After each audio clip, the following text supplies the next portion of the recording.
Morning மன்னாவிற்கு உங்களை அன்போடு வரவேற்கிறோம். ஆண்டவருடைய பரிசுத்த நாமம் மகிமைப்படுவதாக.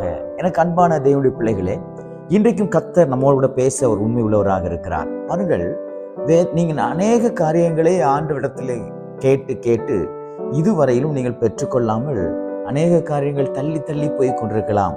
அல்லது காலங்கள், நேரங்கள், மாதங்கள், வாரங்கள் அவைகள் எல்லாம் தள்ளி போய் கொண்டு தாமதமாகி கொண்டிருக்கலாம். ஆண்டவராய் இயேசு கிறிஸ்து உங்களை பார்த்து நல்ல ஒரு வார்த்தை சொல்லுகிறார்.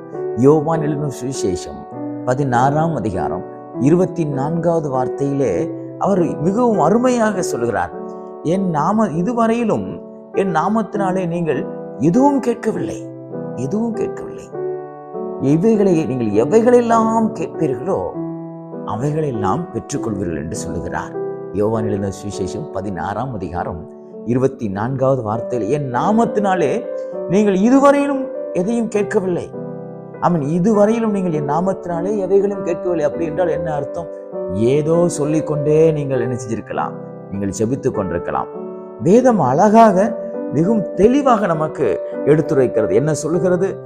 அவருடைய நாமம், இயேசு கிறிஸ்து என்கிற நாமம், சர்வ வல்லமை உள்ளவர் என்கிற அவருடைய நாமம், நீங்கள் அவருடைய நாமத்தினாலே நீங்கள் ஜபித்து நீங்கள் கேட்க வேண்டும் என்று வேதம் மிகவும் அழகாக வலியுறுத்துகிறது.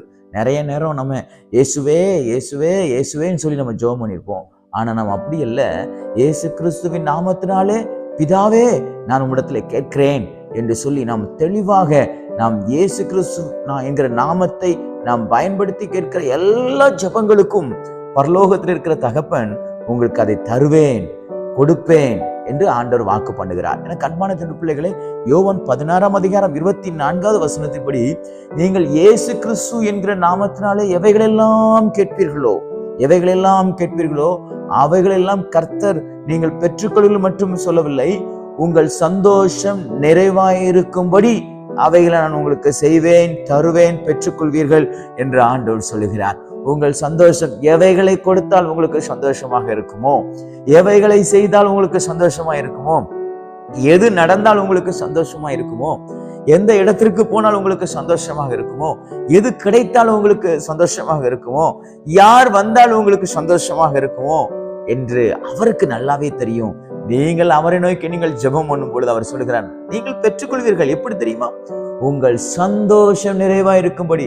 ஆண்டவர்கிட்ட நான் ஜெபம் பண்ணேன், எனக்கு இது கிடைச்சிச்சு அப்படின்னு நீங்க ஒரு அதிருப்தியா சொல்லாதபடி, நான் ஆண்டவர்கிட்ட ஜெபம் பண்ணேன், ஆண்டவர் இது எனக்கு திருப்தியா தந்துட்டாரு, இதுக்கு நான் ஆண்டவர்கிட்ட கேட்டேன், ஆண்டவர் இதை எனக்கு தந்து விட்டார், நான் இயேசு கிறிஸ்துவின் நாமத்தினால பிதாவை நோக்கி நான் கேட்டுக்கொண்டேன், இதை எல்லாவற்றையும் நான் பெற்றுக்கொண்டேன் என்று உங்கள் இருதயம் சந்தோஷப்படும்படியாக, உங்கள் இருதயம் மகிழ்ச்சி அடையும்படியாக நீங்கள் பெற்றுக்கொண்டதை ஒரு திருப்தியாக அனுபவிக்கக்கூடிய அந்த சூழ்நிலையையும் கர்த்தர் ஏற்படுத்தி தருவார். சில பேருக்கு சில ஆசீர்வாதங்கள் இருக்கும், ஆனா அது சந்தோஷமா இருக்காது பாருங்க. ஆனா ஆண்டவர் உங்களை பார்த்து சொல்லுகிறாரு, உன் சந்தோஷம் நிறைவாயிருக்கும்படிக்கு நீ அதை பெற்றுக்கொள்வாய் என்று ஆண்டவர் சொல்லுகிறார். இயேசு கிறிஸ்துவின் நாமத்தினால நீங்கள் கேட்பீர்களா? இதுவரையிலும் கிடைக்காது எல்லாம் இந்த நாளிலே உங்களுக்கு கிடைக்கும். வாக்கு மாறாத தேவன் நிச்சயமாய் அதை உங்களுக்கு நிறைவேற்றுவாராக. God bless you.